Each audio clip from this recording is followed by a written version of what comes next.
નમસ્કાર દર્શક મિત્રો, આપ જોઈ રહ્યા છો વાયએનએન ન્યૂઝ. હવે જોઈએ અગત્યના સમાચાર. હરણી વાળસિયા રિંગ રોડ પર આવેલી શુભલક્ષ્મી વૈભવલક્ષ્મી સોસાયટીમાં સમૂહ ગરબા મહોત્સવમાં ખેલૈયાઓ મન મૂકીને ગરબે ઘૂમ્યા.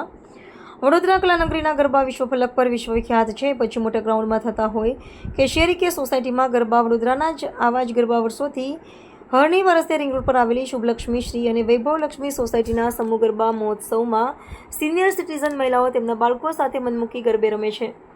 સોસાયટી ગરબા મહોત્સવનો મુખ્ય ધ્યેય છે કે પોતાની દીકરી, વહુ કે સિનિયર સિટીઝન ગરબાની મજા માણી શકે અને માતાજીની આરાધના કરી શકે. આ ગરબા મહોત્સવમાં તમામ સોસાયટીના રહીશો ખૂબ જ ઉત્સાહ અને ઉલ્લાસથી ગરબે રમે છે, માતાજીની આરાધના કરે છે. આ વિશે વધુ માહિતી ગરબા આયોજકે આપી હતી.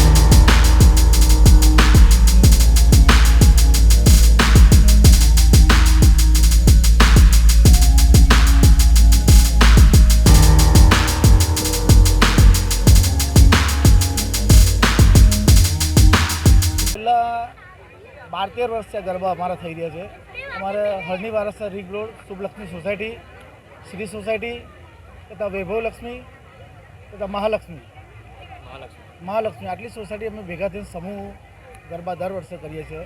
અમારો ગરબાનો મુખ્ય હેતુ એટલો છે કે અમારા ઘરે સિનિયર સિટીઝનો કે વડીલો અમારા ગરબા ગ્રાઉન્ડમાં જ રમે તથા અમારા નાના બાળકો, અમારી બેન બેટીઓ અમારા દૂર ના જઈ શકે, એ અમારો મુખ્ય હેતુ હોય છે ગરબાનો. બીજો આના કારણે નહીં તમારી ઉત્સાહ તો તમે જોઈ રહ્યા છો. અત્યારે ઉત્સાહ તો દર વર્ષની જેમ વધતો જ હોય છે. આ વખતે વધારે લાગી રહ્યો છે.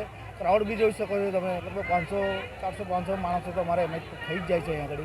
દર વર્ષે આ વખતે બધા રમતા જ હોય છે અને ઉત્સાહથી જ રમતા હોય છે.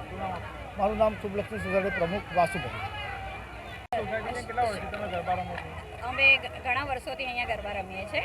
અમે ત્રણેય સોસાયટી, શુભલક્ષ્મી, વૈભવલક્ષ્મી અને શ્રી સોસાયટી બધા ભેગા મળી અને સૌ આનંદથી આ ઉત્સવ ઉજવીએ છીએ માતાજીનો. અહીંયા બધા જ ખેલાડીઓ, નાની ઉંમરના, મોટા ઉંમરના બધા જ એક સાથે ખૂબ જ આનંદથી અને ઉત્સાહથી ગરબા રમે છે. ના, અમને અહીંયા જ ખૂબ મજા આવે છે, એટલે અમને બહાર જવાનું ગમતું નથી. અને અહીંયા સોસાયટીમાં બધા હળી મળીને સંપીને આ નવરાત્રિનો ઉત્સવ ઉજવીએ છીએ. કૃતિ Bhavin Bhatt. Subscribe now and press the bell icon. Never miss an update.